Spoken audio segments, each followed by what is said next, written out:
Jenderal kelahiran Rusia dan masih memiliki keluarga di Rusia, Alexander Sirski, resmi ditunjuk Presiden Ukraina Volodymyr Zelensky menggantikan Jenderal Valery Zaluzhny sebagai Panglima Angkatan Bersenjata Ukraina pada Kamis 8 Februari 2024 malam waktu Kiev atau Jumat dini hari waktu Indonesia. Pergantian ini diumumkan jelang 2 tahun berlangsungnya perang. Zaluzhny dicopot setelah berbulan-bulan disebut bertikai dengan Zelensky soal perkembangan perang Ukraina. Zelensky menyebut sebelum menunjuk Sirski, ia telah menjajaki beberapa perwira, di antaranya Andriy Natov, Ihor Skibiuk, Pavlo Palisa, dan Vadim Sukharevsky.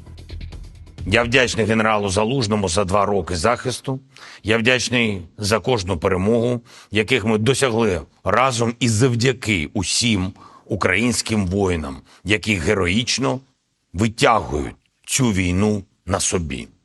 Відверто поговорили сьогодні про те, що потребує змін в армії. Термінових змін.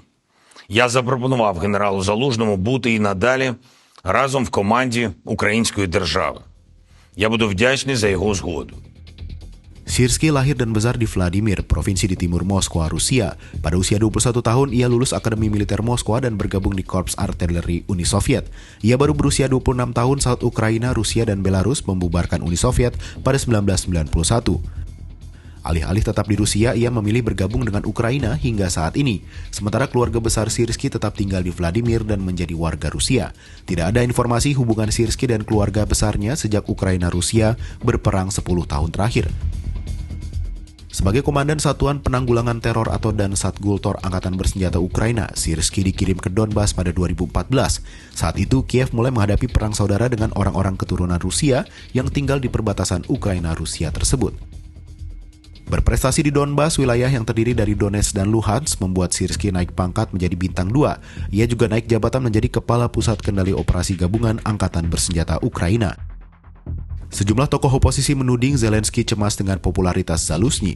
Dukungan responden di berbagai jajak pendapat pada Zelensky hanya 77%. Sebaliknya, Zaluzhny didukung hingga 90% responden. Namun, Zelensky menyanggah tuduhan adanya kemungkinan Zaluzhny jadi pesaing politiknya. Perombakan komando disebutnya sebagai bagian dari upaya perbaikan Ukraina yang tengah membutuhkan kemenangan dari konflik berkepanjangan dengan Rusia.